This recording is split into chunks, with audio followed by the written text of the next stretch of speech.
반장들 반가워요. 주말 잘 보냈어요? 신반장 잘 보냈어요? 네. 3월 19일 정치부회 시작합니다. 최 반장, 검찰이 이명박 전 대통령에 대해서요. 구속영장 청구 여부를 오늘쯤 결정할 거다라는 얘기가 나왔었는데 아직까지는 공식 입장이 나온 게 없죠. 네, 문무일 검찰청장은 아침에 숙고하고 있다라고 했는데 제가 오프닝 도중에 속보가 들어올까 봐 휴대전화도 지금 들고 왔거든요. 네, 게임하는 것 아직까지 같은데, 좀 전에 속보는 안 들어오고 네. 있는데 네. 아마 이르면 오늘 중, 늦어도 내일에는 영장 청구 여부가 결정 날 걸로 보입니다. 현재로서는 청구 가능성이 높다고 봐야죠. 그런 가능성이 법조계 안팎에서 더 우세하다라는 관측이 나옵니다. 굉장히 신중하게 얘기하네요. 네, 양 반장이었으면 그냥 얘기했을 텐데. 그럼요. 양 반장, 안희정 전 충남지사가 오늘 검찰에 재소환됐잖아요. 성폭행 혐의를 부인했죠. 합의에 의한 관계였다고 생각한다. 이렇게 얘기를 했습니다. 그러니까 지난 9일 자진 출석 이후 열흘 만에 오늘은 그래도 정장을 입고 글쎄 말이에요. 예, 왔더라고요. 하지만 합의에 의한 관계였다. 이렇게 혐의는 부인했습니다. 네, 좋습니다. 우리 들어가서 얘기를 좀 이어갑시다. 갑시다.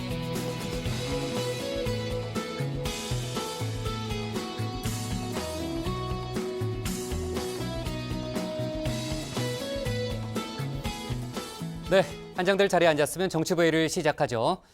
조금 전에 이제 최 반장이 얘기했지만은 이명박 전 대통령에 대한 검찰의 신병 처리 방침은 회의 도중에 나올 수가 있어요. 그러니까 저희가 속보를 잘 챙기면서 가는 걸로 하고요. 아무튼 뭐 제가 회의 들어오기 전까지 확인을 해보니까 현재로서는 뭐 영장 청구 가능성이 상당히 높다. 이런 기류가 우세합니다. 자, 그리고 이제 강원랜드 부정합격자 226명에 대해서 전원 면직 조치를 내린다는 얘기를 저희가 지난주 했었는데 문재인 대통령이 조금 전 채용비리 관련한 언급을 또 했습니다. 오늘 오후에 정부 서울청사에서 제1회 정부혁신 전략회의가 열렸는데 성적이나 순위가 조작돼서 부정하게 합격한 사람들은 면직하고 또 억울한 사람들은 반드시 구제해야 한다. 이렇게 목소리를 높였습니다. 그게 채용의 공정성 또 중립성을 바로 세우는 출발이다라고 문 대통령이 강조했고요. 부패를 막는 게 혁신의 시작이다라는 점도 주장을 강조를 했습니다. 자, 청와대 얘기를 했으니까요. 덧붙이자면은 문재인 대통령이 26일이죠. 정부 개헌안을 그러니까 26일에 발의하겠다는 방침을 오늘 공식화했습니다. 그러니까 지방선거와 동시에 국민투표를 실시하기 위해서 역산을 해보면요. 마지노선이 되는 날이 그날이라는 거예요. 그러니까 청와대는 국회가 개헌에 합의할 마지막 기회다 이렇게 압박을 하고 있는데 오늘 국회 상황을 보면요. 여야가 합의점에 도달하기는 쉽지만은 않다는 생각도 좀 들어요. 하여튼 뭐 자세한 얘기는 정반장 발제 때 좀 해보는 걸로 하겠습니다. 자, 그리고 이제 미투 관련해서도 안희정 전 지사 또 정봉주 전 의원 문제 등 속보거리가 참 많은데 양 반장 발제 때 하나하나 좀 알아보도록 하겠습니다. 오늘 정치부 회의는요. 먼저 최 반장 발제를 들어보면서 구속영장 청구를 앞둔 이명박 전 대통령 수사 상황부터 알아보고요. 한미, 북미 정상회담 속보를 이어서 다루겠습니다. 미투 운동 속보, 또 개헌 논의 등 정치권 상황도 알아봅니다. 그럼 먼저 최종혁 반장의 발제부터 시작하겠습니다.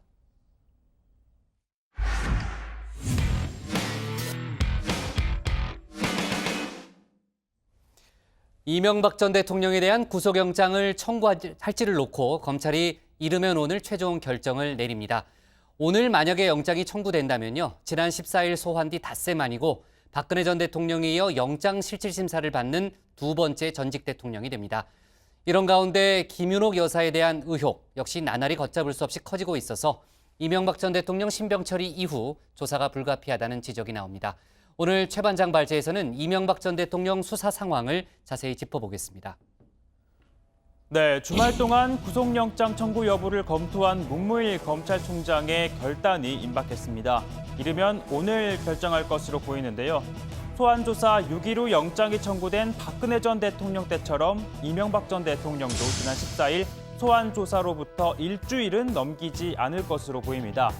즉 구속수사냐 불구속수사냐의 저울질은 구속적으로 무게중심이 기울고 있습니다. 최근 검찰총장이 주재한 회의에서도 수사팀의 영장 청구 의견에 반대한 대검 간부가 한 명도 없었다는 얘기가 나오고 있습니다. 이처럼 영장 청구 가능성을 높이는 배경엔 삼성이 있습니다. 18개 안팎의 방대한 의혹으로 혐의의 중대성, 그리고 제기된 혐의를 전면 부인하고 있기 때문에 증거인멸 가능성, 그리고 구속된 공범 김백준 전 기획관 등과의 법적 형평성, 이 삼성을 감안했을 때 영장을 청구할 수밖에 없다는 겁니다. 이러한 가운데 이 전 대통령의 뇌물 의혹은 또 제기됐습니다. 선박건조, 성동조선해양, 그리고 휴게소 운영 대보그룹, 그리고 빵집, ABC 상사 등에 이어 이번엔 종교계입니다. 기독교 장로인 이 전 대통령과 종교는 떼려야 뗄 수가 없었죠. 서울시장 재임 시절에는요. 수도 서울을 하나님께 바친다는 봉헌사를 낭독해 논란이 일었던 일 다들 기억하실 겁니다. 그리고 대통령 당선에 보수 개신교계가 한 축을 담당했다는 건 부인할 수 없을 거고요. 또 취임 초에는 소망교회 출신 내각 파문에 휩싸였습니다. 여기에다가 2011년입니다. 국가조창기도회에서는 이렇게 대통령 부부가 무릎을 꿇고 통성기도를 했죠. 유례 없는 일이었습니다. 그나저나 이 전 대통령의 뇌물 의혹은요, 불구계입니다. 이 전 대통령과 불교, 낯설다 하실 텐데 하지만 이렇게 법당을 찾아 강연을 한 적이 있었고요. 또 취임 후 불교 대법회에 참석하기도 했습니다. 그리고 김윤옥 여사는 대선 기간 중 연화심이라는 법명을 받았고요. 또 재임 때는 동자승들을 이렇게 청와대로 초청해 즐거운 시간을 보내기도 했습니다. 예, 여러분들이 오셔가지고 날씨가 반짝해서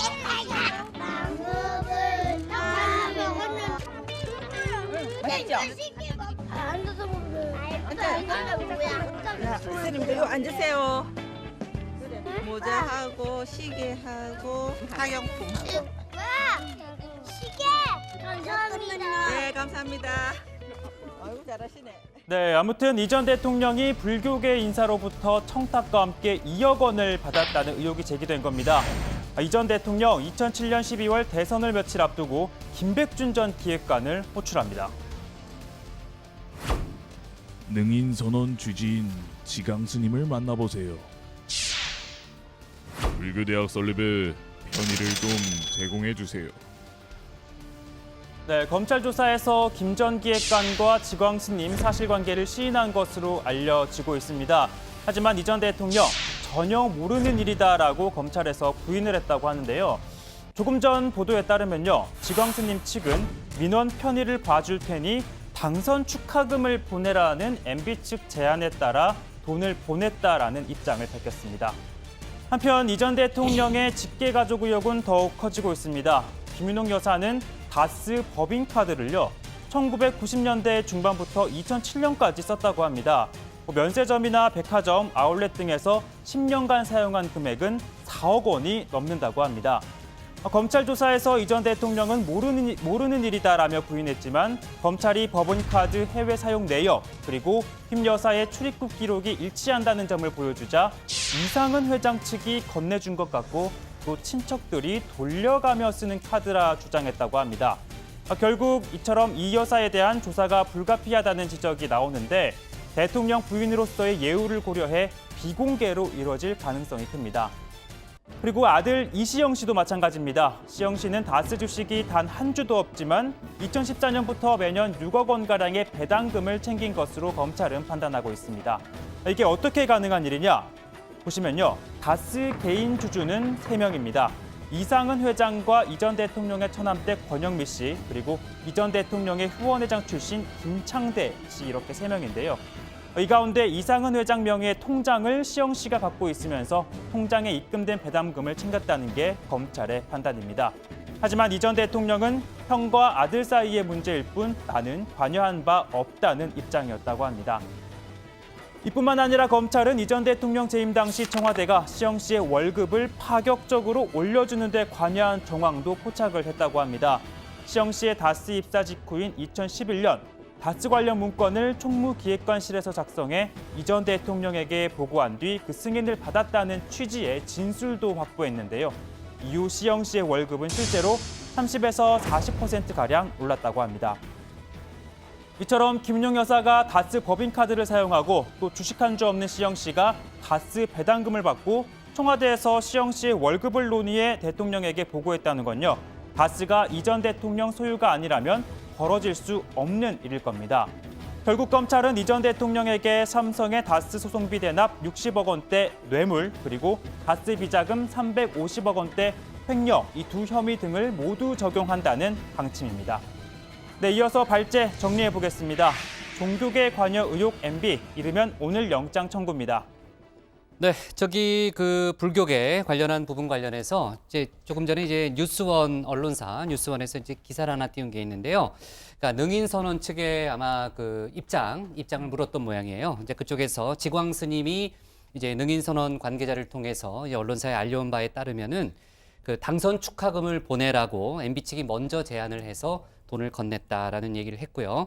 민원 편의를 봐주겠다라는 얘기가 있었다는 거예요. 그래서 사찰 신도인 김백준 전 기획관의 지인을 통해서 2억 원을 전달했고, 그 능인선원 지금 주지잖아요, 지광 스님이요. 예. 지광 스님이 검찰 조사를 받았는데 검찰 조사에서도 2억 원 전달 사실을 시인했다. 이런 게 이제 능인선원 측의 설명입니다. 지금 조금 전에 막 뜬 기사 하나였고요. 자, 검찰이 이명박 전 대통령에 대한 구속영장 청구 여부를 이제 결정을 할 텐데, 뭐 이르면 오늘, 아직 오늘이 끝나지 않았으니까요. 늦어도 아마 내일쯤은 영장을 청구하지 않을까 싶어요. 왜냐하면 이제 실질심사 그 일정을 고려하면 아마 그럴 것 같은데, 그 아까 그 최 반장이 얘기했던 대로 대검 간부들한테 의견을 물어봤더니요, 반대하는 사람이 하나도 없었다라는 말이 상당히 좀 인상적인데, 아직까지는 뭐 검찰의 공식적인 발표는 없는 상태죠. 예, 최 반장이 뭐 계속 체크를 하고 있으니까 네. 들어오는 대로 아마 카톡하는 것 같아요. 아까 보니까. 네. 알려드릴 테고요. 네. 그리고 지난 14일 소환을 기준으로 하면 오늘이 닷새째가 닷새째죠, 닷새째. 됩니다. 앞서 박근혜 전 대통령 같은 경우는 소환일을 기준으로 엿새째 되는 날 영장을 청구했죠. 그러니까 이 전 대통령도 일주일 내인 이번 주 수요일 전에는 검찰의 판단이 아마도 나올 것으로 보입니다.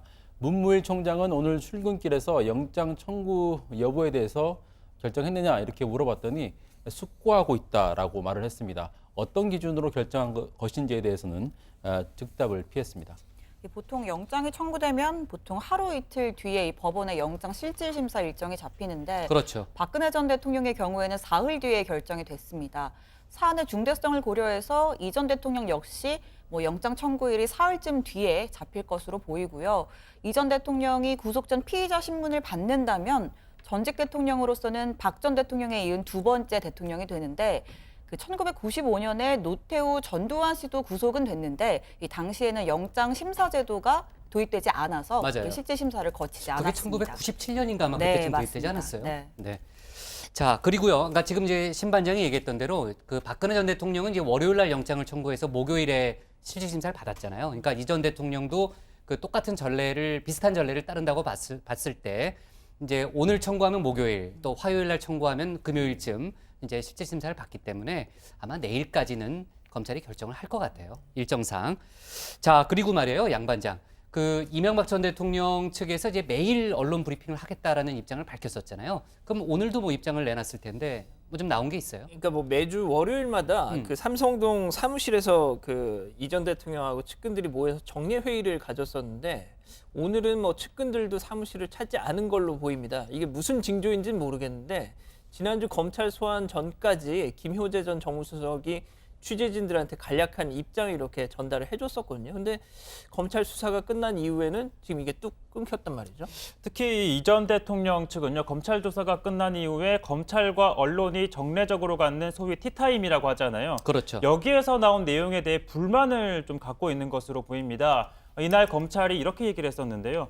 전직 대통령에 대한 수사인 만큼 소환 조사와 관련해 국민들도 알 권리가 있다면서 이 전 대통령의 진술 태도와 방향에 대해 적극적으로 브리핑을 했고, 이날 이 전 대통령이 혐의를 전면 부인하고 있고 또 측근들에게 책임을 떠넘기고 있다는 내용을 저희도 전해드렸잖아요. 맞아요. 그날 저녁에 모든 메인 뉴스에서 이 내용을 다뤘었는데, 하지만 이 전 대통령 측은 검찰이 언론 플레이를 하고 있다라는 이런 불만을 제기하고 있는 것으로 보입니다. 책임을 전가하고 있다는 부분 때문에 더 예민한 그렇죠. 모양이네요. 예, 그죠? 일각에서는 뭐 이 전 대통령 측이 구속 가능성을 열어놓고 방어 전략을 짜고 있다, 이런 관측도 나왔습니다. 한 보도에 따르면요, 이 전 대통령 측 변호인이 소환 조사 당시의 수사 절차의 결론은 정해져 있다는 생각이 들었다라고 말했다면서, 영장이 청구된다면 이 전 대통령이 영장 실질 심사에 출석해서 직접 법원에 가서 얘기하겠다는 의사도 밝혔다고 합니다. 그러면서 이 재판에 넘겨지면 검찰의 논리를 깰 수 있는 무기를 내놓겠다라고 해서 결국엔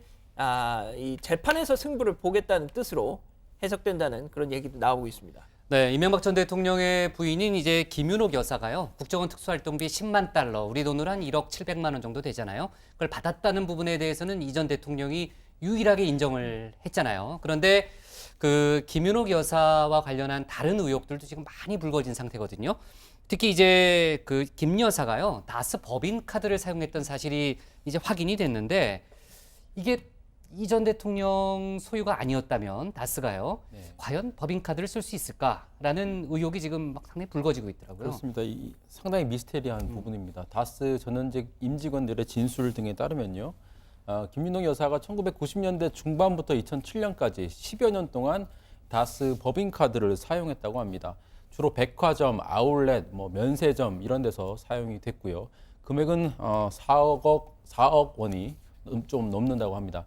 당연히 법인카드는 회사 직원만 쓸 수가 있죠. 간부나 부서 차원에서 사용이 되는데 당시 다스에는 발급된 법인카드가 많지가 않았습니다. 김성호 전 사장, 권승호 전 정무, 그리고 경리팀과 총무팀, 또 서울 사모님으로 불리는 인물이 쓰는 것으로 5개 정도만 발급이 됐다고 합니다. 그래요? 그럼 신반장, 다스의 최대 주주인 이상은 회장의 경우에는 법인카드가 없었어요? 네, 이 다스 관계자의 설명에 따르면요. 이상은 회장은 물론이고 또 1987년 다스가 처음 생길 때부터 최대 주주였던 이 전 대통령의 처남 고 김재정 씨 역시 법인카드를 사용하지 않았다고 합니다. 혹은 못했다라고 하는데요. 이 다스 총무팀 직원 이야기 한번 들어보시죠. 이상은 회장은 매 놀러 다녔어. 뭐 회사에 차에 기름여러 오고 회장이 현대백화점에 결제도 없이 그냥 옷이 그냥 가가 저질러 뿐다. 200만 원치 뭐 300만 원치 뭐 이렇게 그냥 가 옵니다. 가 결제는 이제 그 특방과 직원이 얘한테 와가 법인카드를 끊고 이러니까. 그러니까 최대 주주에게도 없던 법인카드를 김 여사가 사용을 했다는 건데 이 전 대통령은 검찰 조사에서 모르는 일이라고 대답을 했습니다. 검찰이 법인카드의 해외 사용 내역과 김 여사의 출입국 기록이 일치한다는 이 내역을 보여주니까 이상은 회장 측이 건네준 것 같고 친척들이 돌려가면서 쓰는 카드다라고 주장을 했다고 하는데 만약 이 전 대통령 주장이 사실이라면 이상은 회장이 자신에게도 없던 법인카드를 재수 씨에게 만들어줬다는 겁니다. 네, 아까 얘기했지만은 국정원 특수활동비 10만 달러 그리고 이팔성 전 회장이 건넨 돈 중에 5억 원가량을 김윤옥 여사가 받았다는 그런 지금 의혹까지 제기된 상태잖아요. 그러니까 김윤옥 여사에 대한 조사를 검찰이 안 할 수는 없습니다. 다만 이제 순서적으로 이제 이 전 대통령 신병철이 다음에 할 가능성이 높아 보이는데 하게 되면은 비공개 소환 조사가 유력하죠. 현재로서는. 그렇습니다. 이 전 대통령 사위 이상주 변호사 당초에 이팔성 전 우리금융지주 회장을 통해서 받은 돈에 대해서 관여하지 않았다라고 했었는데 최근 수사팀에 자술서를 냈다고 해요. 예, 당초 입장을 번복하는 내용으로 성동조선 등으로부터 5억 원 가량을 전달받아서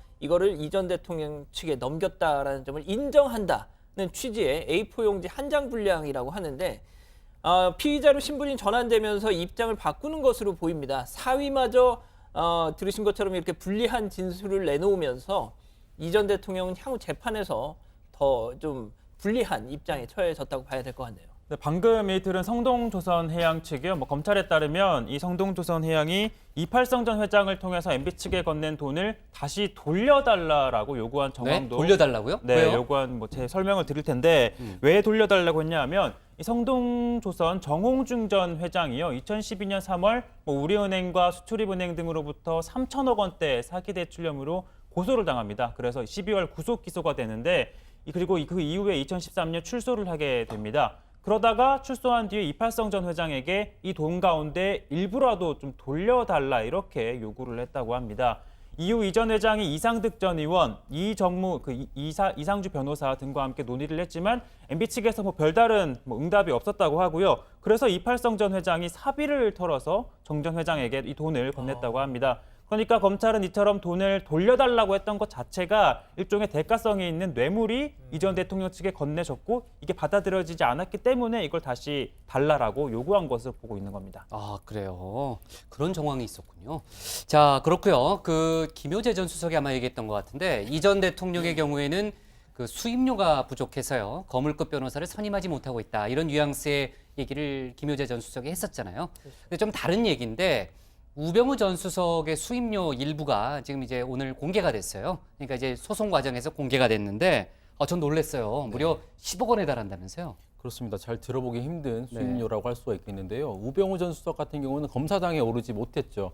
2013년 4월에 퇴임을 하고 한 1년 정도 변호사로 활동을 했는데요.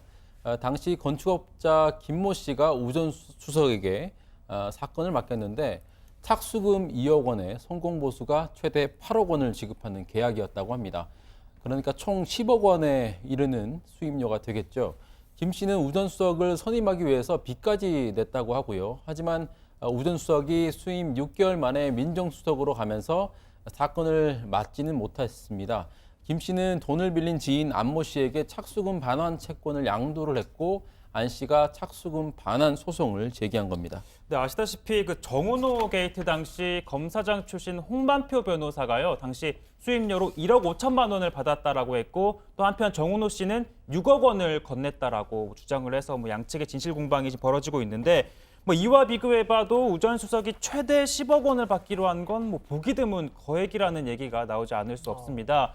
이와 관련해서 지난 14일 재판이 열렸었는데 우 전 수석 측은 사건 처리를 위해 노력을 했고 또 수임 계약을 해지하면서 시간당 보수를 뺀 3천만 원은 돌려줬기 때문에 나머지 착수금은 돌려줄 이유가 없다라고 주장했습니다. 네.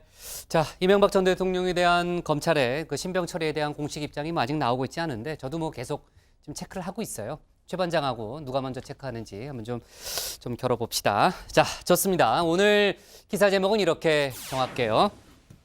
검찰 이르면 오늘 MB 구속영장 청구로 잡겠습니다. 다음은 신혜원 반장의 발제를 들어보겠습니다.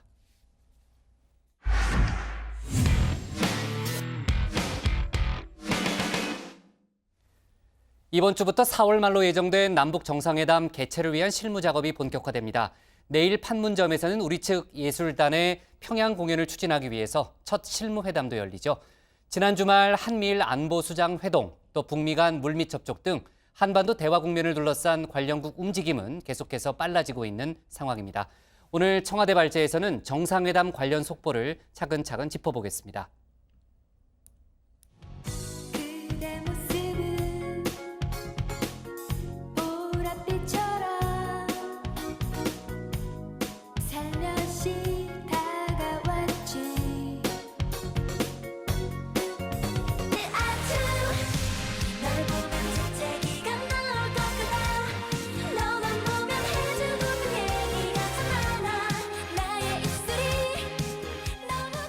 (1990년) 최고의 히트곡 보랏빛 향기, 2015년을 강타한 걸그룹 러블리즈의 아추.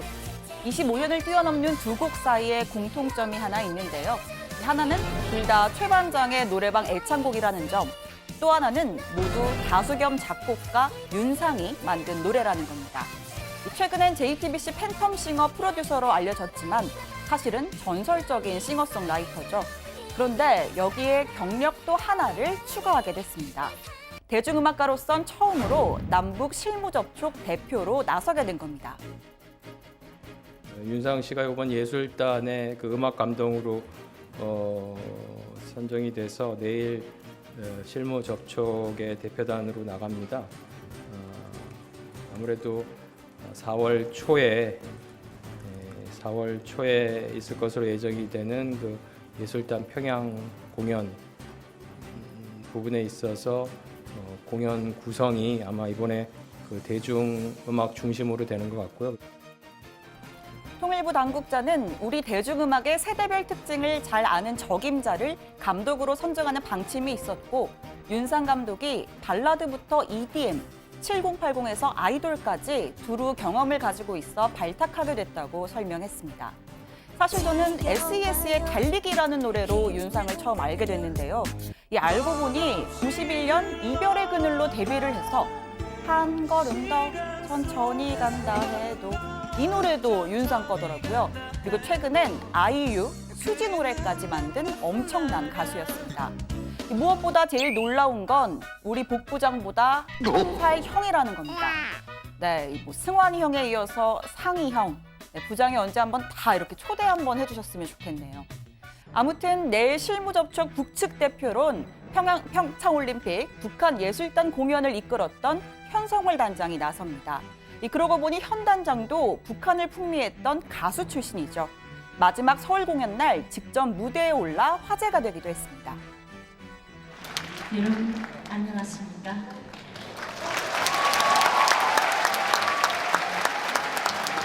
이 자리에 서게 되어 정말 감격스럽습니다. 삼지훈 간현악단 단장 현성월입니다.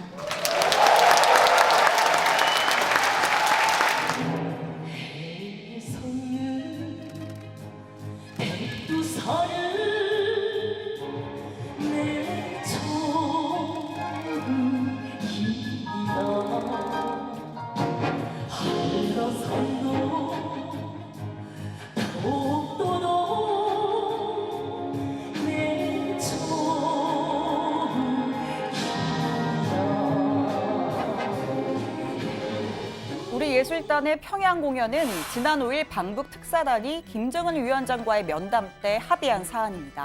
남북 정상회담 사전 행사인 셈이고 또 앞서 말한 북한 예술단 박람 공연의 답방 성격도 있습니다. 전체적인 구성은 아마 전 세대를 아우르는 열린 음악회 느낌으로 꾸려질 전망인데요. 북한 주민들에게도 잘 알려진 가왕, 조용필, 이선희도 출연한다고 합니다. 두 사람 다 이미 북한 공연 경험이 있고 특히 조용필은 평양 2005 단독 콘서트를 열고 만수대 의사당도 다녀왔다고 합니다. 올해 데뷔 50주년을 맞아 또 북한에 가게 된 건데 지금 심경이 딱 이렇지 않을까요?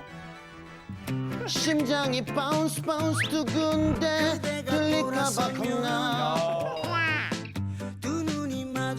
네, 이선희도 아마 북한에서 제일 사랑받는 우리 가수 중 한 명일 겁니다. 북한 예술단이 박람 공연 때 대표곡 제2의 길을 불렀는데 이번엔 북한 주민들이 원조를 감상할 기회입니다. 이 외에도 YB, 백지영이 출연을 제안을 받았고 또 예술단 합동 공연을 했던 소녀시대 서현도 물망에 오르고 있습니다. 자, 이렇게 남북회담 준비가 순항인 가운데 지난 주말 한미일 3국 안보수장이 미국 샌프란시스코에서 비공개 회동을 가졌습니다. 김의겸 청와대 대변인은 한반도의 완전한 비핵화와 남북 및 미북 정상회담에 대한 협의를 가졌다면서 과거 실패를 반복하지 않는 게 중요하다는데 의견을 같이 했고 또 긴밀한 공조를 지속하기로 했다고 설명했습니다. 남북 북미 회담 개최 합의 이후 한미일 안보수장이 모인 건 처음이죠. 한반도 비핵화 로드맵과 함께 남북미 회담 사이 전방위 교차 정상회담 일정을 논의했을 걸로 보입니다. 지금 예상되는 스케줄은 4월 말 남북, 5월 말 북미 사이에 한미, 그리고 한일 또는 한중일 회담을 갖는 건데요. 육자회담 형식이 아닌 정상급 다자외교 형식으로 릴레이 회담이 열릴 가능성이 높습니다. 앞서 문재인 대통령도 주변국과의 긴밀한 공조를 위해 지난 주말 일본 아베 총리, 미국 트럼프 대통령과 연달아 통화했습니다. 북한의 말이 구체적 행동으로 이어지도록 한미일 세 나라가 긴밀한 공조를 유지하고 협력을 강화해야 한다는 데 뜻을 같이 했습니다. 이런 가운데 북미 간 물밑 접촉도 본격화되고 있습니다. 뉴욕타임즈는 미국이 공식 외교 채널이 아닌 스파이 채널을 통해서 회담을 준비하고 있다고 보도했는데요. 미국 CIA와 북한 정찰총국 간 접촉을 통해서 막후 협상을 벌이고 있다는 겁니다. 사실 이번 회담 자체가 실무 단계를 뛰어넘어 바로 정상 간 담판으로 성사된 만큼 양국 지도자의 의중을 파악하는 극소수만이 전면에 나설 수 있다는 분석이 나왔죠. 뉴욕타임즈는 또 백악관 NSC가 여러 기관에서 파견된 인사들로 실무 그룹을 만들어 지난주 첫 회의를 가졌다고도 전했습니다. 네, 오늘 청와대 발제 정리하겠습니다.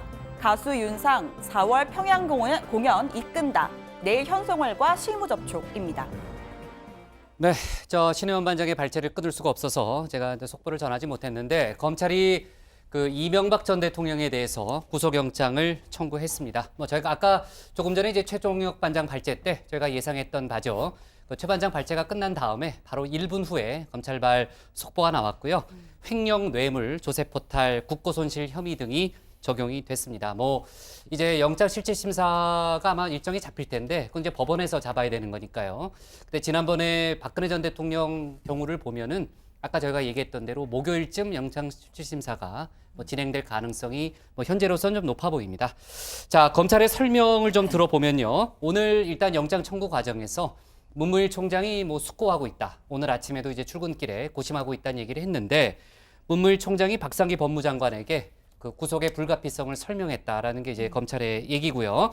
그 이명박 전 대통령에 대한 영장을 청구하게 된 이제 구체적인 그 배경을 좀 따져보면은 지금 자막이 나가고 있지만 개별 혐의 하나하나만으로도 구속 수사가 불가피한 그런 상황이고 또 최근까지도 증거 인멸과 말 맞추기가 계속됐다. 그러니까 이제 구속영장 청구 및 그 발부 요건 중에 하나인 증거인멸 가능성 이 부분을 이제 검찰이 언급을 했고요.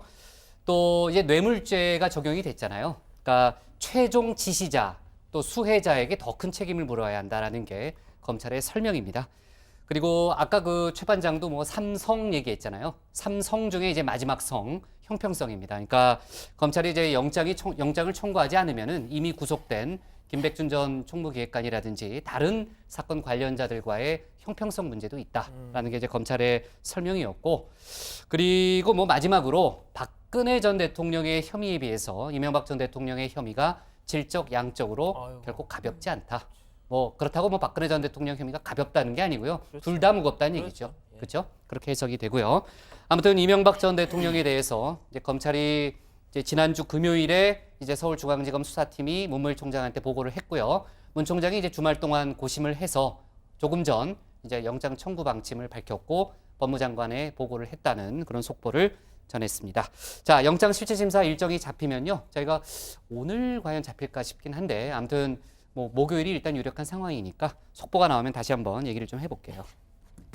아, 참, 그나저나 아까 그 신반장이요. 윤상식 얘기하면서 그 저보다 한 살 나이가 많은 게 뭐 놀랍다라고 했는데 도대체 무슨 맥락인지 모르겠어요. 제가 뭐 승환이 형 같은 경우는 뭐 워낙 동안이니까 제가 뭐 한 수 접어줄 수 있는데 윤상이 형하고 저하고 그렇게 얼굴이 차이가 나요? 좀 잘 모르겠네. 아무튼 뭐 좋습니다. 아무튼 뭐 상희 형은 뭐 저보다는 정 반장이 친하잖아요. 아니 뭐 개인적인 친분은 없습니다만 제가 한 7년 전쯤인데 2011년이죠. 그때 윤상 씨가 데뷔 20주년이었습니다. 당시에 제가 인터뷰를 좀 길게 한 적이 있습니다. 정규 앨범 전체를 리마스터링한 앨범을 냈습니다. 3,000장 한정으로 당시에 냈는데 아무나 그렇게 해주는 게 아니거든요. 정말 전설의 뮤지션이고 뭐 가요계에서는 윤상 키즈라고 불리는 그런 작곡가들도 많죠. 네, 아니 그 명곡이 진짜 많아요. 뭐 제가 옛날 사람인 것 같긴 한데 그 이병열차 안에서 그 알아요? 알죠? 아는 사람 있어요? 양 반장은 알 텐데. 그 네, 부장이 작곡 윤상 씨가 작곡했죠. 이병열 찬에서가 1990년 노래예요. 부장이 그때 방위 갔을 때. 방위는 무슨 방위는 현역인데. 내가 그때 그 제대할 때요. 제가 제대할 때 그 이 노래를 불렀어요. 그랬더니 저희 중대에 있는 그 부대원들이 다 울고 그래서 같이 이제 얼싸안고 뭐 노래를 부르는 거 아니에요? 아, 퇴근은 아니라니까요. 이게 울면서 내무반에서 제가 이렇게 같이 노래를 불렀던 그런 기억이 납니다. 아무튼 제대 말년에 좀 나왔던 노래고요.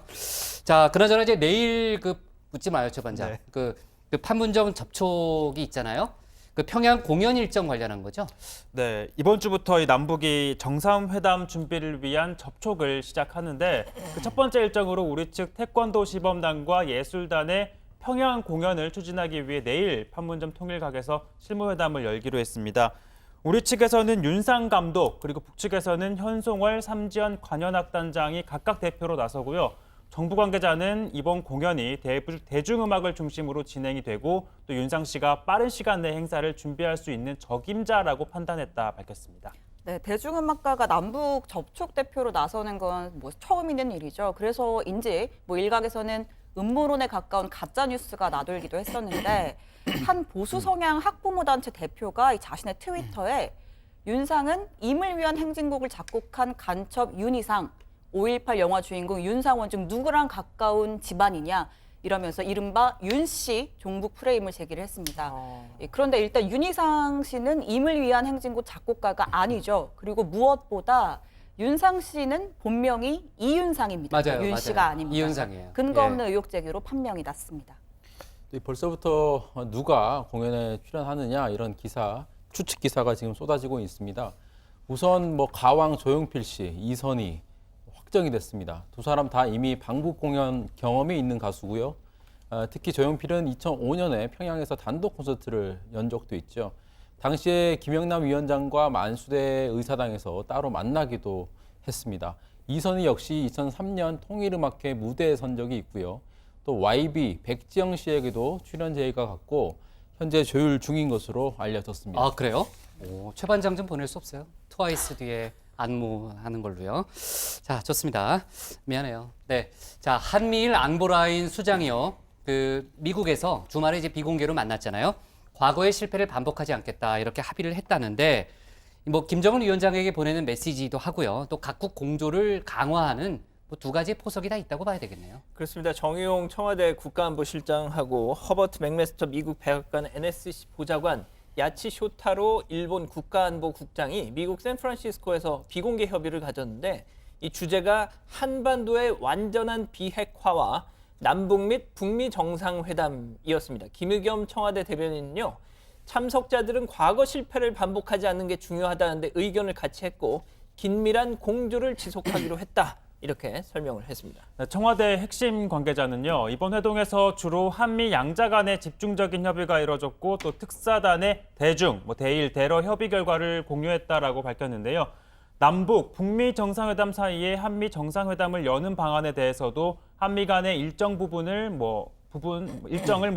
의견 교환한 것으로 보입니다. 네, 한미일 3국 안보수장은 북한의 평창올림픽 참가가 정해진 지난 1월에도 샌프란시스코에서 비공개 회동을 했었습니다. 이번에도 같은 곳에서 회동을 하면서 이 샌프란시스코 회동이 정례화되는 것 아니냐는 관측도 일각에서는 나오고 있습니다. 네, 그리고 지난 금요일이죠. 저희 이제 회의 끝난 이후에 문재인 대통령이 일본 아베 총리 또 미국 트럼프 대통령하고 연달아 통화를 했잖아요. 저희가 다루지 않았으니까 네. 그 내용 한번 좀 정리하고 가죠. 네, 먼저 아베 총리와 통화를 했는데 문 대통령이 북한이 미국과의 관계를 개선할 뿐만 아니라 일본과의 관계도 개선을 해야 남북 관계가 진전이 된다 이런 얘기를 했습니다.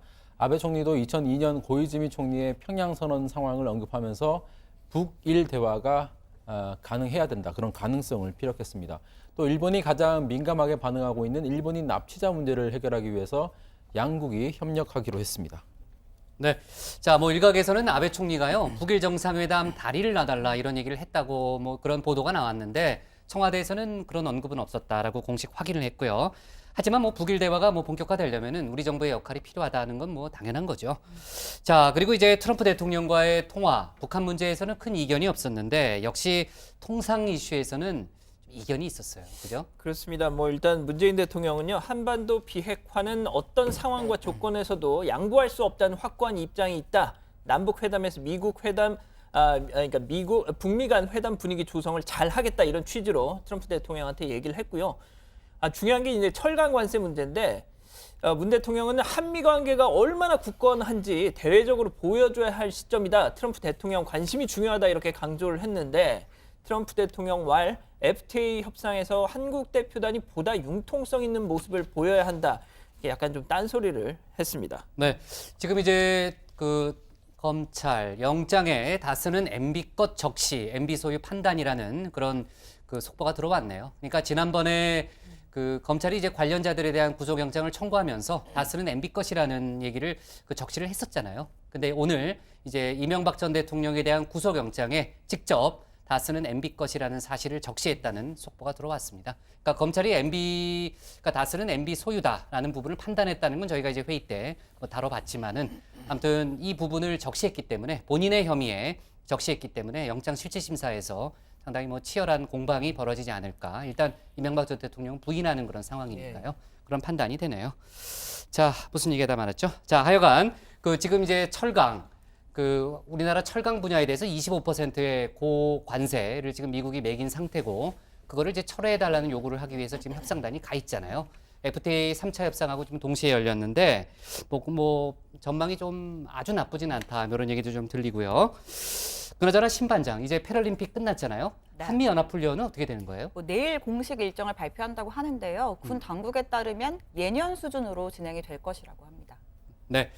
그리고요. 북미 간 접촉 관련해서 지금 뭐라고 그러나요? 이제 정보 당국도 있지만요. 그 외교 채널도 지금 물밑에서 계속 만나는 그런 상황이죠. 네, 뭐 북한 이용호 외무성이 스웨덴에서 외무장관 회담을 4일간의 회담을 마쳤는데 북한에 억류된 한국계 미국인의 석방 문제도 논의된 것으로 알려졌습니다. 그리고 대미 전문가인 최강일 외무성 부국장도 조금 전에 핀란드 헬싱키에 도착을 했는데요. 캐슬린 스티븐스 전 주한 미국 대사를 포함해서 한미 민관 인사들과 회의를 가질 예정입니다. 네, 하여간 내일 저희가 좀 다루겠지만요. 이제 윤상 현송월의 만남 상당히 좀 기대가 되고요. 또 뭐 조용필 씨가 또 평양에서 공연을 할 가능성이 높아진다니까 하여튼 뭐 기대가 큽니다. 아무튼 내일 다시 한번 좀 그 얘기를 다뤄보고요. 오늘 청와대 발제는 이렇게 정리하겠습니다. 윤상 현송월 내일 판문점서 만난다로 정리하겠습니다. 다음은 양원보 반장의 발제를 들어보겠습니다.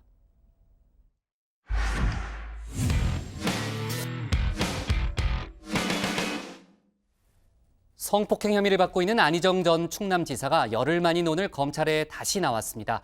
자신을 고소한 2명의 피해자와는 합의하에 관계를 가졌다. 이런 주장을 펼쳤습니다. 아울러 성추행 혐의를 받고 있는 정봉주 전 의원은 어제 서울시장 출마를 공식 선언했죠. 하지만 오늘 민주당은 정 전 의원의 복당을 불허하기로 최종 결정했습니다. 사실관계가 명쾌하게 해결되지 않았다는 이유를 들었죠. 오늘 양 반장 발제에서는 관련 소식과 여러 가지 정치권 뉴스를 함께 정리해드리겠습니다. 네, 그렇습니다. 먼저 정봉주 전 의원 얘기부터 해보죠. 어제 서울시장 출마 선언 이렇게 했습니다. 민주당 복당 여부와 상관없이 출마 선언을 강행한 겁니다. 성추행 의혹 탓인지 연설 도중에 여러 차례 눈물을 흘렸는데요. 이렇게 말했죠. 죽으러 가는 길인 줄 알지만 내빼지 않고 기꺼이 독배를 들었던 저 정봉주. 울지 마야 정봉주. 힘내라 정봉주. 정봉주는 영원한 민주당 당원입니다. 자, 정 전 의원은 복당이 받아들여지지 않으면 무소속 출마 가능성 있다는 속내를 밝히기도 했는데, 자, 오늘 민주당 최고위원회가 복당 여부를 놓고 최종 결정을 했습니다. 결과는 만장일치 복당 불허였습니다. 사실관계를 놓고 다툼이 있는 데다가 미투 운동이 현재 진행 중이라는 이유에서였습니다. 안희정 쇼크에 놀란 민주당 입장에서는 사실관계가 말끔히 규명되지 않은 정 전 의원을 받아주기란 어려웠을 거란 전망이 많았던 게 사실이죠. 자, 그런 가운데 정 전 의원에게 도전장을 던진 사람들이 나타났습니다. 먼저 성추행 피해자 A씨의 변호인을 자처하는 박훈 변호사입니다. 자, 박 변호사는 정 전 의원이 확보했다는 사건 당일인 2011년 12월 23일 이 날의 동선을 촬영한 780장의 사진 중에 이 사진이 만약 사실이라면 내가 1억 원을 내겠다, 주겠다 하고 나선 겁니다. 정 전 의원이 알리바이를 입증하는 증거 사진을 확보했다고 하면서도 달랑 사진 한 장만 공개한 게 뭔가 좀 수상쩍다는 게 이 1억 원을 베팅한 이유인 걸로 보입니다. 자, 또 다른 사람 바로 진중권 교수입니다. 진 교수는 프레시안에 응답하라 정봉주라는 기고문을 싣고 성추행은 없었다는 정 전 의원 주장이 사실이 아닐 가능성이 더 크다 이렇게 주장했는데요. 이렇게 말이죠. 정봉주가 공개한 오전 11시 54분에 찍힌 사진이 그가 1시와 2시 52분 사이에 렉싱턴 호텔에 없었다는 사실을 증명해주지 않는다. 내가 정봉주 변호인이라면 11시 54분이 아니라 해당 시간에 찍은 사진들을 제시하겠다. 성우가 좀 이상하네요. 자, 그런데 이 두 사람 채널A의 한 시사 프로그램에서 1년 넘게 패널로 함께 출연하면서 입담을 자랑했던 관계 아닙니까? 누가 봐도 친한 동료일 수밖에 없는 관계인데, 그래서 어제 출마 선언에서도 진중권 교수 얘기가 나왔습니다. 이랬더군요. 진중권 교수는 저는 개인적으로 친하고 존경하는 분이기 때문에 그런 분이 두들겨 패는 그런 매는 별로 아프진 않습니다. 절교에 절교. 네, 다음 질문 있으십니까? 절교 안 합니다. 왜 절교를 하세요? 자, 또 다른 미투 관련자 소식입니다. 먼저 연극 연출가 이은택 씨인데요. 지난 주말 이틀 내내 경찰에 소환돼서 조사받았습니다. 자, 그런데 어제 소환 때였습니다. 뭐랄까요? 약간 충격적인 장면이 눈앞에 펼쳐졌습니다. 이렇게 말이죠. 본인이 생각하시기에 좀 피해자는 몇 분 정도 되는 것 같으신지? 잘 모르겠습니다. 웃고 있습니다. 웃고 있습니다. 자, 피해자가 너무 많아서 본인도 기억을 못하는 것 같은데 제가 알려드리죠. 고소한 피해자만 현재까지 17명입니다. 자, 경찰은 이번 주 내로 신병 처리에 대한 입장을 확정하겠다고 했습니다. 자, 안희정 전 충남지사도 오늘 검찰에 다시 나왔습니다. 지난 9일 자진 출두한 지 열흘 만입니다. 지난주에 남녀 간 애정행위였다고 변호인을 통해서 입장을 내놨었죠. 역시 오늘 비슷한 입장이었습니다. 이렇게 말이죠. 합의에 의한 관계였다고 생각했습니다. 하지만 고소인들께서 그런 것이 아니었다고 하십니다. 사과드립니다. 자, 화제를 바꿔보겠습니다. 하지만 열받기는 매 한 가지인 소식입니다. 지금 이낙연 국무총리 중남미 순방 중입니다. 순방단에는 민주당 고용진 의원, 자유한국당 성일종 의원이 이렇게 특별 수행원으로 함께 참여하고 있는데 이낙연 총리가 브라질 상파울로에서 시장과 만나서 현지 철도 사업에 국내 기업이 참여할 수 있도록 편의를 봐달라 이렇게 세일즈 외교를 하고 있을 때 이 고용진, 성일종 의원 두 사람은 이 총리와 함께 하는 대신에 이구아수 폭포 구경을 하러 별도의 일정을 가졌다고 합니다. 자, 보통 이럴 때는 의원들이 함께 하면서 힘을 실어주곤 하는데 그보다는 폭포 구경이 더 급했던 것 같습니다. 자, 이낙연 총리는 그러면 어떻게 지내고 있을까요? 사진 하나가 공개됐습니다. 네, 상파울로 일정이 끝나고 브라질리아로 이동하면서 비행기를 타고 있는 모습입니다. 이코노미석에 앉아서 어떤 자료를 읽고 있군요. 자, 물론 이 비행기는 전 좌석이 이코노미라고는 합니다. 그래도 여야 의원들 행동 때문인지 상대적으로 훈훈하게 보일 수밖에 없는 장면이죠. 자, 앞 사람은 아예 시트를 저렇게 뒤로 젖히기까지 했네요. 자, 오늘 준비한 소식은 여기까지입니다. 네, 아무튼 정확한 내용은 당사자들이 귀국해서 좀 아마 설명을 할 거예요. 좀 들어봐야 되겠지만은 아무튼 특별 수행원으로 따라간 의원들의 일정을 놓고서 상당히 논란이 커지고 있는 건 분명해 보이네요. 자, 정봉주 전 의원 얘기를 좀 해보면요. 민주당이 이제 복당 불허 결정이 오늘 내려졌잖아요. 저희는 좀 보류하지 않겠느냐는 좀 예측도 했었는데 정 전 의원의 입장이 나왔어요, 최 반장? 네, 정 전 의원의 얘기는 이겁니다. 자신이 그 당적이 멸실된 원인은 BBK 문제 때문이었는데 미투 운동으로 복당을 불허하는 건 말이 안 된다라면서 반발을 하고 있는 겁니다. 특히 이명박 전 대통령이 검찰 구속 직전까지 간 상황에서 자신에 대한 복당을 받아들이지 않는 건 말이 안 된다는 건데 일단 서울시장 출마 완주 문제는 내부 논의를 더 거친 뒤에 최종 판단을 하겠다라고 밝혔습니다. 네, 그럼 이제 복당이 불허됐으면 어떻게 해야 되는 거예요, 정 반장? 네, 민주당 당원 당규 규정에 보면요. 한번 불허가 되면 향후 6개월 동안은 복당 신청을 할 수가 없습니다. 때문에 민주당 서울시장 경선은 박원순, 박영선, 우상호 이렇게 3파전으로 사실상 정리가 된 거죠. 정 전 의원은 무소속 출마 가능성도 내비치고 있습니다. 그런데 만약에 무소속으로 나온다면 민주당 표를 이렇게 어느 정도 가져갈 수밖에 없는 그런 상황이 되겠죠. 예. 그래서 민주당 내부에서는 정 전 의원이 그런 정도의 파국적인 선택은 하지 않겠지 이런 기대를 하고 있는 분위기입니다. 네. 자, 오늘도 이제 미투 운동의 여파는 사회 전반에 미치고 있는데요. 지난주에 소식을 전해드렸던 소설 경마장 가는 길의 작가 하일지, 본명은 임종주죠. 동덕여대 문해창작과 교수가 교수직에서 물러나겠다는 뜻을 밝혔네요. 네, 그렇습니다. 강의 중에 안희정 전 지사의 성폭행 사건을 거론하면서 처녀와 이혼녀는 다르다. 피해자를 처녀인 것처럼 보도한 JTBC 보도는 잘못됐다. 안 전 지사가 결혼하자고 했더라면 폭로하지 않았을 것이다. 이런 주장을 하면서 피해자에 대한 2차 피해를 가했다는 지적을 받았는데 이 임종주 교수가 오늘 동덕여대에서 기자회견을 갖고 교수직 사퇴 의사를 선언했습니다. 그런데 정말 놀랍게도 자신이야말로 미투의 피해자다. 언론의 선정적 보도로 대중 앞에서 인격 살해를 당했다라고 주장을 했습니다. 네? 본인이 미투의 피해자라고요? 그러니까 어떤 맥락에서 그게 성립하는 거죠? 이런 얘기를 할 줄 알았는데요. 네. 임종주 교수 얘기를 일단 그대로 전해드리겠습니다. 강의의 몇 토막이 악의적으로 유출돼서 언론에 배포됐고 언론은 그것을 받아서 확인되지 않은 선정적 보도를 쏟아냈다. 문학에 대해서는 문외한인 TV 패널들이 둘러앉아 내 강의에 대해 신중하지 못한 말들을 쏟아냈다. 그 결과 평생을 두고 오직 문학의 길을 걸어온 나는 졸지에 대중 앞에서 인격 살해를 당해야 했다. 뭐 이런 건데 역시 뭐 또 악마의 편집을 얘기하고 싶은 것 같은데요. 중요한 거는 현장에 있었던 학생들의 판단도 크게 다르지 않았다는 거겠죠.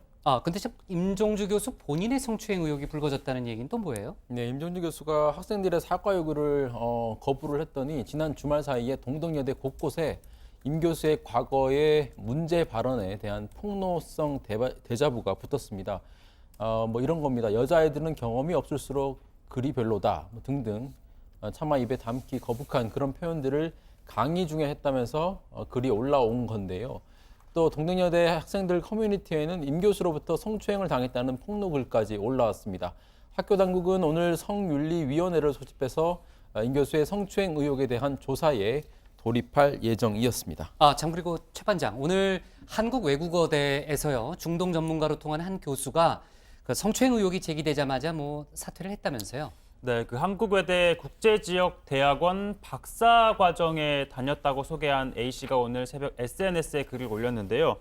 2008년 중동 아프리카어과 서모 교수로부터 상습적인 성추행을 당했다는 글을 올렸습니다. 성추행을 하길래 가정이 있는 분이 왜 이러시냐 했더니 교수가 아내가 아프다, 어디 가서 집에 없다, 외롭다 이렇게 하더라는 건데요. 아무튼 이 글이 올라오자마자 얼마 안 돼 오늘 오전 서 교수는 교수직을 사퇴하고 반성하는 삶을 살겠다는 입장을 내놨습니다. 네. 자, 그리고요. 조금 전에 이제 방송통신심의위원회, 방통심의위원회가 긴급 간담회를 열었습니다.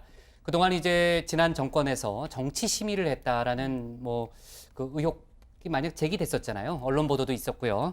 관련해서 이제 내부 감사 결과를 오늘 내놓은 건데 어떤 내용이에요, 신 반장? 저희 JTBC가 지난해 10월에 청와대가 국정원 등을 동원해서 방송사를 압박하기 위한 방편으로 방시민을 동원했다라는 의혹을 보도한 바가 있었는데 이 같은 의혹이 결국은 사실로 확인이 된 겁니다. 이 방송심의팀의 김모 팀장을 조사를 했는데요. 2011년부터 2017년까지 그러니까 주로 박근혜 정부 때 모두 46건의 대리 민원 신청 지시를 받았다는 겁니다.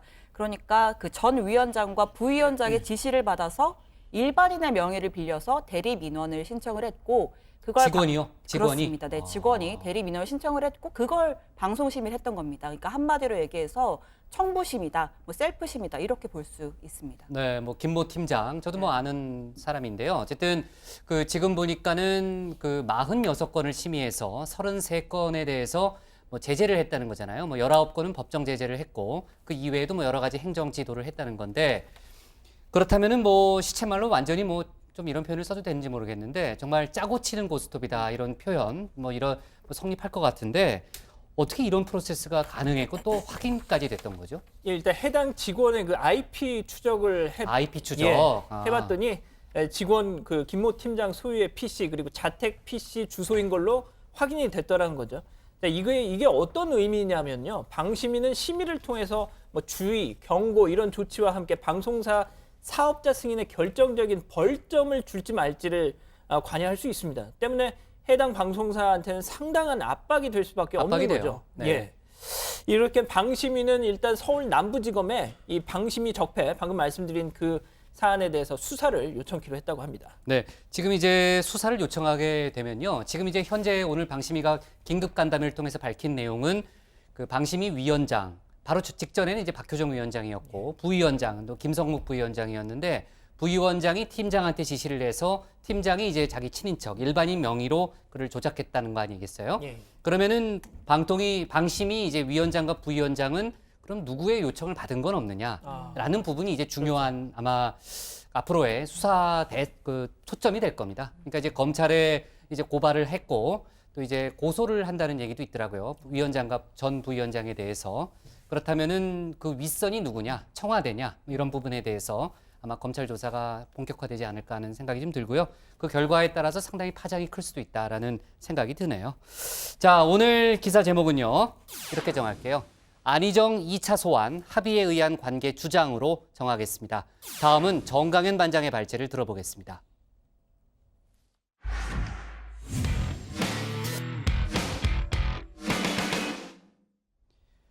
문재인 대통령이 오는 26일 정부 개헌안을 발의하겠다고 오늘 밝혔습니다. 야 4당은 일제히 반대 입장을 나타냈죠. 야권에서는 선거구제 개편을 고리로 한 개헌연대 가능성도 제기되고 있습니다. 오늘 야당 발제에서는 점점 복잡해지고 있는 개헌 방정식을 자세히 분석해 보겠습니다. 대통령은 헌법 개정안을 3월 26일에 발의할 수 있도록 준비에 만전을 기할 것을 지시했습니다. 헌법이 정한 국회 심의기간 60일을 보장해달라는 당의 요청을 수용한 것입니다. 자, 문재인 대통령은 개헌안 발의에 대한 확고한 의지를 재차 확인했습니다. 오늘 26일 개헌안을 발의하겠다고 공식 발표를 했습니다. 26일이면 해외 순방 기간이 겹치는데 순방 도중에 전자결제 형식으로 발의가 이루어질 것으로 예상이 됩니다. 문 대통령은 또 발의 이전에 국민들께 개헌안 내용을 상세히 공개하라는 지시도 했습니다. 이에 따라 내일부터 사흘간 청와대가 순차적으로 개헌안을 공개하기로 했습니다. 20일엔 헌법 전문과 기본권, 21일에는 지방분권과 국민 주권, 22일엔 정부 형태 등 헌법기관의 권한과 관련된 사항을 공개할 예정입니다. 자, 대통령의 개헌안 발의 때까지 이제 딱 일주일 남았습니다. 하지만 공을 넘겨받은 국회는 제대로 된 논의 테이블도 마련하지 못하고 있습니다. 오늘 여야 3당 원내대표들이 만났는데 만나자마자 언성부터 높아졌습니다. 아니 집권당이 말이야 3월 국회가 소집 집권당은 얘기 못하게 하고 집권당 얘기하는 건 불장난이라고 그러고 그렇게 얘기하면 됩니까? 3월 달에 국회가 소집됐는데 3월 달 국회는 일방적으로 한 거 아니에요? 그러니까 결론은 지금 국조를 갖다가 이걸 그러니까 그렇게 국회 운영을 일방적으로 하면 안 되는 겁니다. 왜 접근 잡았다고 입장이 바뀌었어요? 자, 우리 안에 들어가서 싸웁시다. 싸우긴 뭘 싸워요? 가서 싸워 그냥. 더 목소리 크게 해도 여기 안 들려. 자, 민주당 우원식 원내대표의 고민은 깊어지고 있습니다. 대통령의 개헌안 발의 시점까지는 일주일밖에 남지 않았는데 전선은 점점 불리해지고 있습니다. 문재인 정부의 상대적으로 우호적인 편이어서 통상 범여권으로 분류가 됐던 평화당과 정의당조차 등을 돌렸습니다. 개헌 이슈에 있어서만큼은 민주당과 야사당이 대결하는 구도가 이렇게 굳어지고 있습니다. 더구나 평화당과 정의당이 오늘부터 공동교섭단체 구성 협상에 공식 착수하면서 이 구도가 더 공고해진 측면이 있습니다. 평화당과 정의당은 심지어 정치적으로 대척점에 있는 한국당과 협력할 수 있다는 입장도 나타냈습니다. 대통령제와 조화를 이루는 분권, 그리고 연동형 비례대표제 도입, 이 원칙이 합의된다면 국민투표 시기를 조정할 수 있다, 이런 입장입니다. 자유한국당의 개헌 의지가 확고히 확인된다면, 그래서 그것이 어떤 그 의지가 담긴 합의가 가능하다면 검토해 볼 수 있다, 이런 것입니다. 심상정 전 대표죠. 한국당이 개헌에 확고한 의사를 표명한다면 국민투표 시기를 6월 이후로 연기하는 데 협력할 수 있다, 이렇게 이야기를 했는데 박지원 의원께서도 같은 생각이십니까? 저도 같은 생각이고, 네. 심상정 대표와 개헌 문제에 대해서도 몇 차례 얘기를 했기 때문에 비슷한 생각을 가지고 있습니다. 몇 가지 쟁점별로 살펴보면 정부 여당과 야사당의 입장 차이가 상당히 크다는 걸 알 수 있습니다. 우선 개헌 시기와 관련해선 정부 여당은 6월 개헌을 고수하고 있지만 야사당은 국회가 합의안을 도출한다면 시기는 조정할 수 있다는 입장입니다. 대통령이 개헌을 발의하는 문제에 대해서도 야사당은 확고한 반대 의사를 표명했죠. 개헌 내용과 관련해서 가장 큰 쟁점인 국회 총리 추천제에 대해선 정부 여당은 사실상 내각제라면서 반대하고 있는 반면 야사당은 원칙적으로 찬성 입장입니다. 자, 이런 가운데 자유한국당은 이른바 야권 개헌연대를 구축하겠다는 전략을 짜고 있습니다. 소수 정당들의 수건인 선거구제 개편 문제가 그 고리가 될 것으로 보입니다. 개헌 시기를 지방선거와 별개로 조절을 할 수 있다는 입장을 내놓은 민주평화당과 정의당을 향해 개헌을 선거제도 개편과 맞바꾸려 한다면서 개헌은 개헌이고 선거제도는 선거제도라고 했다고 하는데 민주당이야말로 개헌은 개헌이고 지방선거는 지방선거라고 말해주고 싶습니다. 자, 개헌 논의에 있어선 어느 정도 반격의 기회를 잡은 자유한국당. 그러나 여전히 지방선거 전략엔 출구가 잘 보이지 않습니다. 홍준표 대표가 밀었던 이석연 서울시장 카드도 끝내 무산이 됐죠. 당내에선 홍 대표의 리더십을 비판하는 목소리도 커지는 상황입니다. 자, 홍 대표 관련 소식은 자리로 돌아가서 자세히 전해드리겠지만 우선 간략하게 음악으로 정리하고 가겠습니다. 정치가 음악을 만났을 때.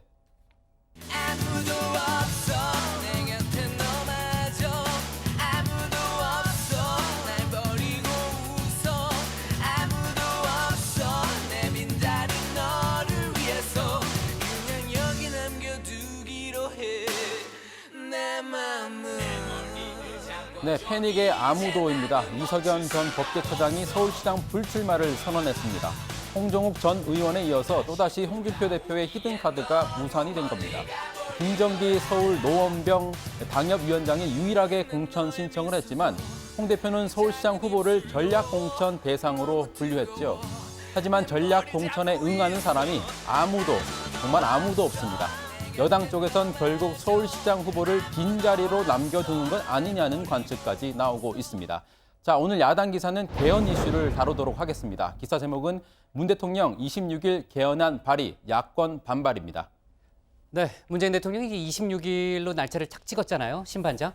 26일이 무슨 의미가 있어요? 그러니까 우선 문재인 대통령이 우원식 민주당 원내대표의 제안을 받아들인 결과입니다. 우 원내대표가 야당을 설득할 수 있는 시간을 최대한 확보하기 위한 차원에서 6월 개헌의 마지노선이 26일을 발의 시점으로 건의를 했고 이걸 문 대통령이 수용한 건데요. 당초 청와대 참모들 사이에선 문 대통령 해외 순방이 끝나는 28일 이후를 발의 시점으로 삼아야 한다는 의견이 많았던 것으로 알려졌는데 해외에 있으면서 전자결제로 개헌안을 발의하면 모양새가 좋지 않다는 이유 때문이었습니다. 하지만 문 대통령은 임시국무회의 등 발의에 필요한 준비를 철저히 하라면서 국회의 합의가 없을 시 해외 순방 중에도 개헌안을 발의하겠다는 의지를 분명히 내비친 겁니다. 예, 사실 26일은 절차적 정당성 확보할 수 있는 마지노선이기도 합니다. 6.13 지방선거와 개헌 동시투표를 이루기 위해서는 국회 심의 의결의 최대 60일 그리고 국민투표 공고의 최대 18일이 필요하거든요. 그러니까 6.13 선거일까지 78일이라는 시간이 필요한 건데 이걸 역산한 마지노선이 바로 3월 26일인 겁니다. 네. 그리고요. 정반장. 네. 서울시장 얘기를 좀 해볼게요. 예. 홍준표 대표가 밀었던 히든카드, 이석연 카드가 무산이 됐네요. 예, 홍 대표가 빅매치 카드다 이렇게 호언장담을 했지만 이석연 전 법제처장 결국 불출마하겠다고 했습니다. 어떻게 보면 자유한국당이 지금 처해 있는 현실을 그대로 보여준다 이렇게 말씀을 드릴 수도 있겠는데요. 홍 대표는 서울시장 후보로 홍정욱 전 의원을 영입하려다가 사실상 실패를 했고 오세훈 전 시장 카드도 살아있다고 했지만 오 전 시장이 직간접적으로 불출마 의사를 밝혔습니다. 그래서 찾은 게 이석연 카드였는데 이 역시 불발이 된 거죠. 당내에서 홍 대표가 무리하게 전략공천을 밀어붙이다가 서울시장 후보조차 못 내는 것 아니냐 이런 비판이 나오고 있습니다. 사실 서울시장 후보에 공천을 신청한 예비 후보가 있긴 있습니다. 김정기 서울 노원병 당협위원장이 유일하게 자유한국당에서 신청을 했는데 갑자기 이석연 전 처장이 거론되면서 전략공천 지역이 된 겁니다. 이 때문에 김정기 예비 후보 원래부터 전략공천 예정이었다면 서울시장 후보는 왜 공모했느냐, 정치 사기 아니냐라면서 이렇게 반발을 하고 있습니다. 네, 그렇군요. 자, 그리고요. 서울시장뿐이 아니죠. 지금 부산시장 출마를 준비 중이던 그러니까 지금 서병수 전 현 시장이 전략공천 됐잖아요. 그러니까 부산시장 출마를 준비 중이던 이종혁 전 최고위원이 오늘 탈당을 했잖아요. 탈당을 하고 최측근입니다. 최측근이죠. 최측근. 네. 그래서 아무튼 조금 전에 얘기했던 홍준표 대표의 리더십 아마 당내에서 상당히 도마에 올랐다 이런 좀 평가를 듣고 있는데 아무튼 홍준표 대표는 속전속결 방침을 계속해서 강조하고 있더라고요. 자, 좋습니다. 아무튼 여러 가지 자유한국당 내부 상황도 좀 복잡한데 정반장이 취재를 좀 잘해주기 바라고요. 오늘 야당 기사 제목은 이렇게 잡을게요. 문 대통령 26일 개헌안 발의, 야당 반발로 잡겠습니다.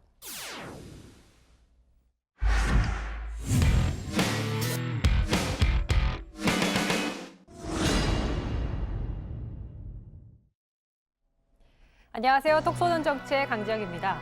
2018 평창 동계 패럴림픽이 어제 열흘간의 대장정을 마치고 마무리됐습니다. 우리 선수들 금메달 1개, 동메달 2개로 선전하면서 역대 최고 성적을 냈는데요.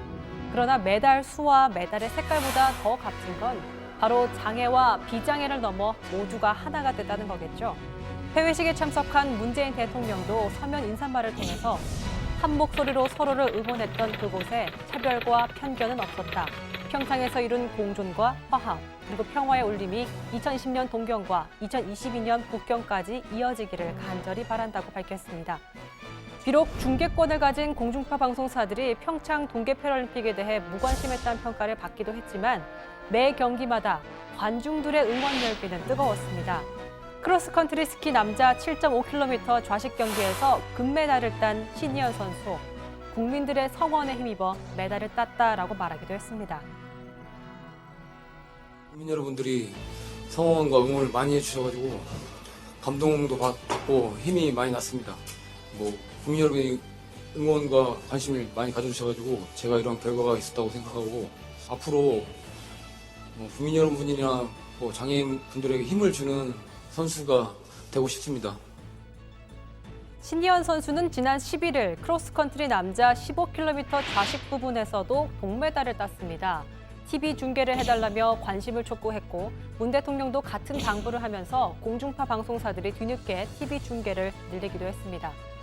휠체어 컬링 경기도 많은 인기를 모았는데요. 3, 4위 결정전에서 캐나다에 패해 4위를 기록하자 휠체어 컬링팀은 많이 아쉬워했습니다. 어제 폐회식 전 한국 선수들을 찾은 도종환 문체부 장관은 컬링팀 선수들에게 이른바 아재 개그를 던졌는데요. 이런 내용이었습니다.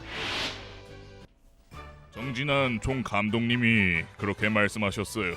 바로 잰 듯이 던지기 때문에 강민 잘하고, 그리고 정말 이름 그대로 순수한 돌을 던지는 순석, 서순석, 그리고 하우스 안에 원 안에 집어넣는 거니까 정승원이라고 했어요. 그리고 반드시 승리의 월계관을 다시 쓰게 될 거라고 해서 재관, 차재관이라고 했어요. 마지막으로 하하하 웃는 날이 반드시 올 거라고 해서 이동하라고 했습니다. 네, 오늘 성우가 참 이상하네요. 도장관의 아재 개그에 단소 침체됐던 휠체어 컬링 대표팀 선수들은 그야말로 빵 터졌다고 합니다. 그리고 동메달을 딴 파라 아이스하키 선수들은 그야말로 드라마 같은 승리를 따냈습니다. 지난 17일 동메달 결정전에서 접전 끝에 1대0으로 승리를 거뒀는데요. 7천석을 가득 메운 관객들이 일제히 함성을 질렀습니다. 선수들은 함께 얼싸안으며 눈물을 흘렸고 경기장 중앙에 선수와 감독이 태극기를 펼치고 애국가를 부르자 관객들도 함께 따라 불렀습니다.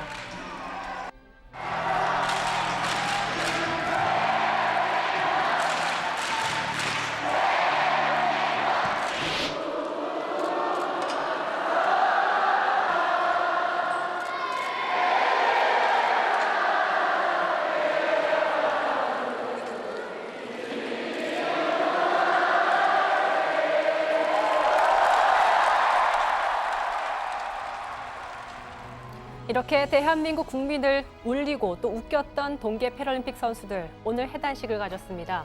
참가 선수들은 감동에 겨워 눈물을 흘리기도 했습니다.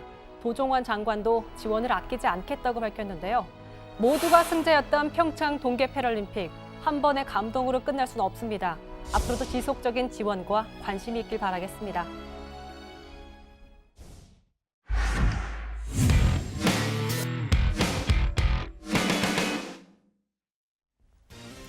오늘 저희가 고른 한 컷은 푸틴 대선에서 압승, 24년 집권 차르 등극입니다.